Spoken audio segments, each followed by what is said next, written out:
it's slowly going from square to round. We're working on it.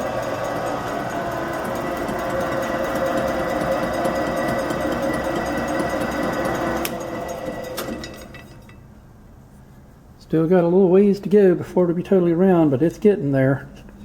As you remember, this started out as a square plate, and it's slowly turning into a round plate. So stay tuned. We'll have an adapter plate made out of this thing yet. All right. Well, what was a square plate is now round. What I gotta do is I still gotta turn it down to that line there. But you can see we got all our holes drilled, mounting holes drilled. Turn that down to that point there, and then making this adapter to center the rubber coupler, and we'll be well on our way. So there it is. There's a nice round plate turned out of that 10-inch square plate, 1/4 inch thick, 60/60 1T6. That's taken a long time to do it, and it's gotten cold. So I'm going in. Well, been working on it all day, but it's now the correct diameter. As you can see, I've made a whole nother piece for holding it into the lathe, so it's more perfectly centered. About as centered as I can get. I even got a centered hold on the bolt. But the only thing I get to do now, I got to ream these bolt holes here out to the metric size, because they're done with an American bolt. But there it is. There's where it would line up. So the next thing will be to make us a centering device so I can center this. Nice thing is that's nice and round, so I should be able to just take and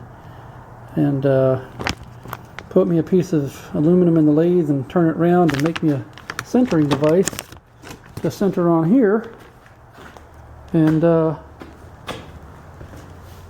I should be in business. So I'm gonna take and put that right there. But yeah, there it is. There's the output shaft adapter plate for the BMW. I'm right happy with that. That's the biggest thing I've turned in this lathe so far. That started out as a 10-inch by 10-inch by 1/4 inch plate of aluminum, and today it is officially an adapter plate for the BMW. So we might just get this thing going yet. Okay, y'all, I've got another piece of metal in the lathe here. This is another piece that started out as a rectangular piece, and what we're going to do is we're going to turn it down to fit that center opening there, and then we'll turn down about 1/4 inch of it to fit inside the engine drive plate that's on the engine over here now. I don't know if I can get a picture of the plate, but yeah, there we go. Okay, as you can see, the plate's bolted in place. It fits. So, like I say, we're gonna make an alignment dowel out of that aluminum block that'll fit the center of that center hole, and it'll fit the inside diameter of the rubber coupling, and then we'll be able to drill the 3 holes. And I think what I'm going to have to do is make some kind of spacers to space this up about 1/2 inch or so, so that the bolts on the back side will have some room to flex. So anyway, that's what we're doing. I'm going to go ahead and turn the lathe back on here and get back to cutting. Let's make them chips fly, y'all.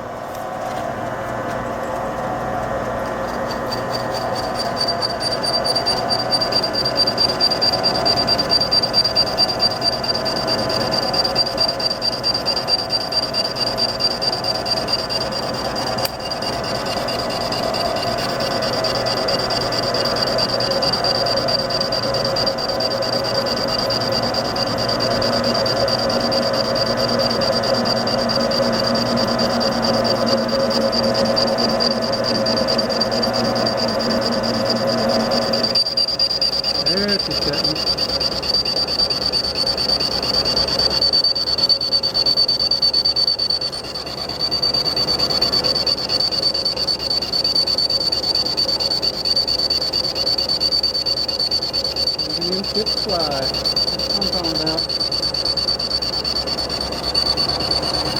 Alrighty. I've been kind of concerned how I was going to make an air breather set up for this. And I was looking through the Home Depot website and saw these rubber plumbing connectors. So I took one of the spare throttle bodies that I had right there. I took it with me to Home Depot and I fitted up me some plumbing fittings. This is what we got. And some PVC pipe, a T-section, a rubber section there that actually fits the breather, and I've even got the plug in here for the air temperature sensor. See, so we got our air temperature sensor plugged into the bottom, and we've got everything else. What I'm going to do, I'm going to take it back off here shortly and take and paint it. But yeah, there's our breather setup. That's the old breather we had on the carport cruiser. So we know it's still a good breather. So what I'll do is I'll put me a zip tie around there to hold that down against the coil, and everything else should be good and stable there. So there you have it. Air breather system for the BMW, nice and compact. That looks like that's going to work out pretty good.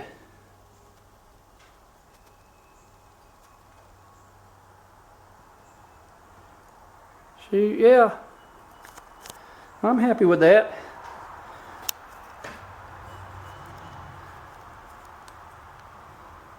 That will definitely work.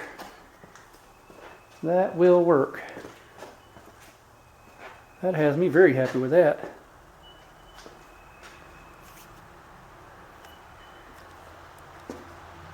Nothing wrong with that.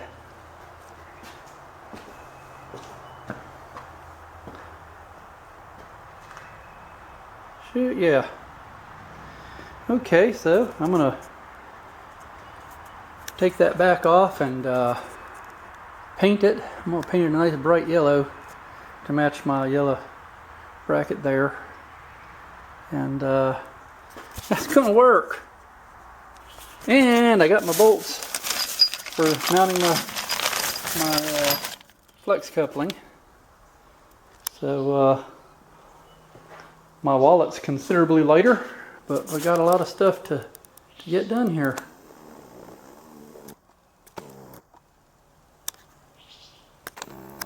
So there you have it. There's the breather system for the BMW.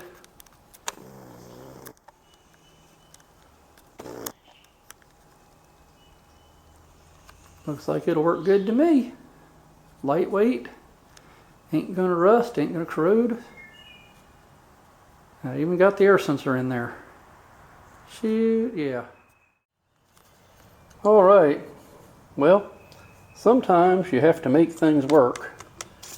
I didn't have a metric bit long enough to bore through this because it needed a, I guess, 12 millimeter bit. The only metric bit I had was a unibit that came from Temu that Cindy bought me this whole package of. So not wanting to risk not getting this perfectly centered for the holes, I took and put a metric bolt that I had that was the right diameter into the lathe and precision center drilled it. So then what I did is I dropped the bolt down through the hole and then used my drill and just drilled right on down through it using the bolt with the hole in it as a guide. And then what I did is as I did that, I flipped it over and used the little unibit right here from Temu's little set, and as you can see right there, it has the 12 millimeter size, which is what my bolt side was, and I used the unibit to drill through the plate from the back side through, since it was just deep enough to do that. And that got me where all my bolts now fit through. So now what I got to do is make some spacers, and which will space out the flex coupling, and I'll make some spacers, and then tomorrow I've got a 9-inch go-kart sprocket that's got a 1-inch bore coming, and then I'll make me a centering tool for it and precision drill it, and that should work, because that should easily take up the space we had of the old drive shaft that we had from the other things. So that should easily work out, and then be able to connect my drive pulley again. What I'll have to do is press my drive pulley out and cut a keyway in the shaft, and then we should be good. So anyway, that's what we got done today. I'm right tickled with that. So yeah, that kind of slowly coming together. We've got a breather system built up, and we got a flex plate made, an adapter plate, and a flex coupling plate adapter made up. We're going to get this thing together yet.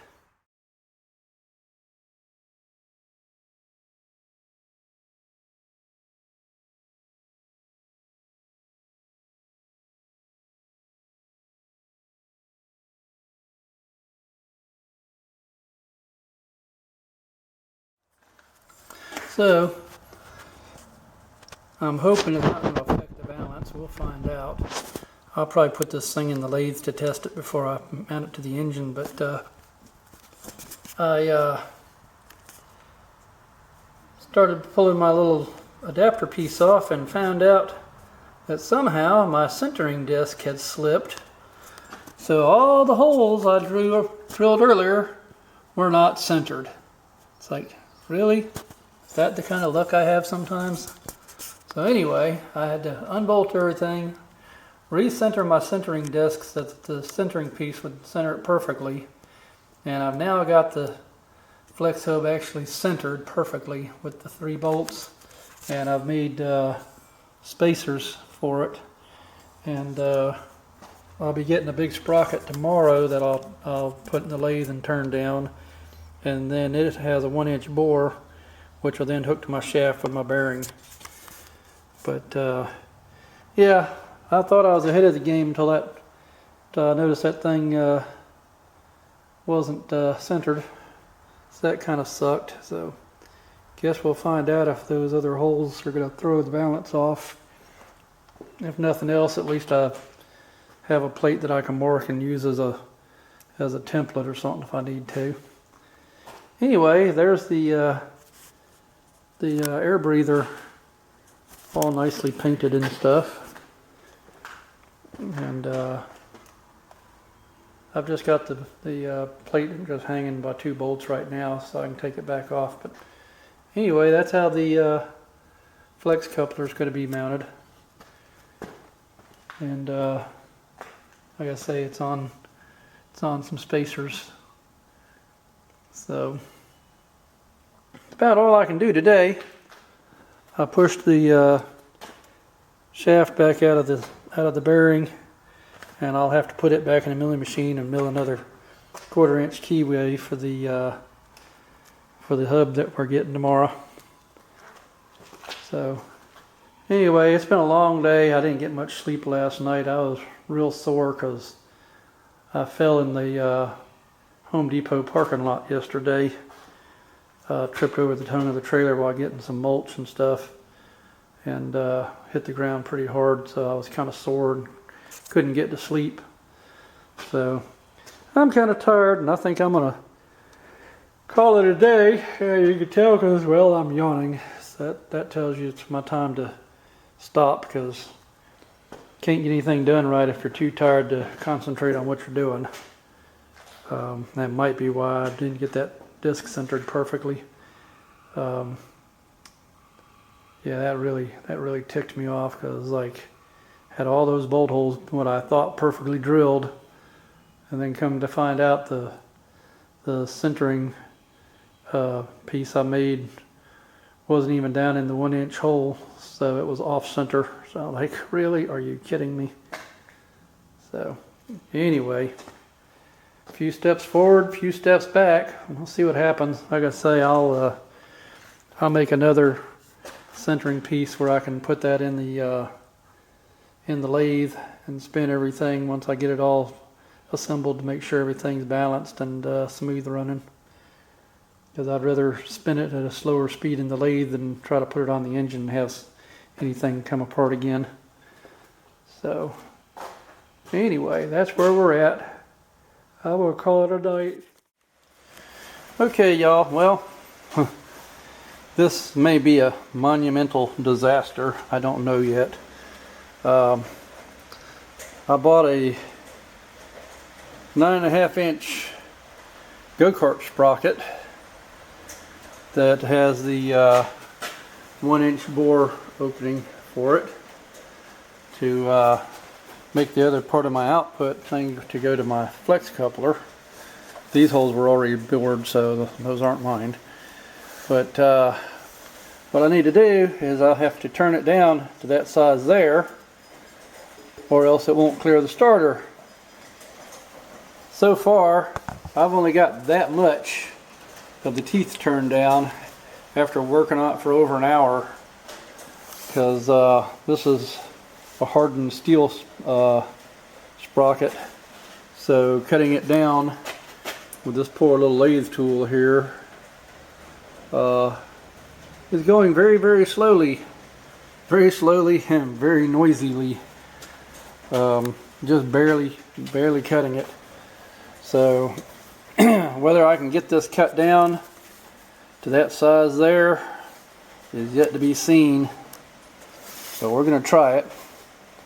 So anyway, that's what we're at so far, trying to turn this thing down. That's going to take a long time. So, but time is something I do have. Got plenty of time, which is a good thing, because that ain't gonna happen overnight. Not steel, that's for sure. If it was aluminum, it'd cut probably in a couple of hours, but I bet this is gonna probably take a couple of days worth of work to do that. I may end up having to figure out some way to just chuck it up in the milling machine and maybe cut it using the end mill on the rotary table. I don't know. So there's where we're at today. A cold front rolled through last night. It's 47 degrees in the shop, so that's why I'm not doing anything except for making this little video.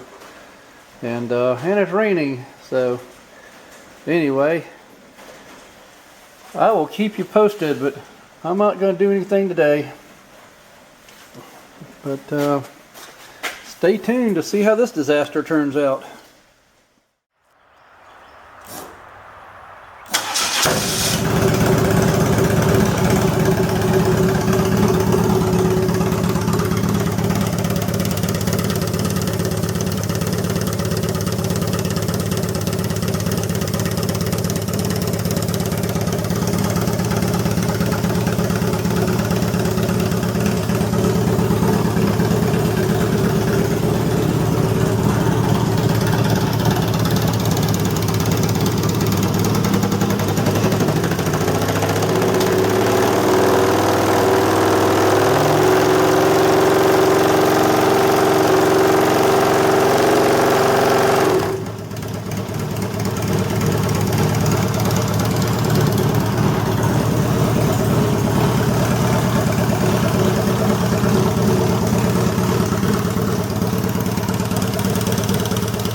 Alrighty, well, it runs. That's a good thing.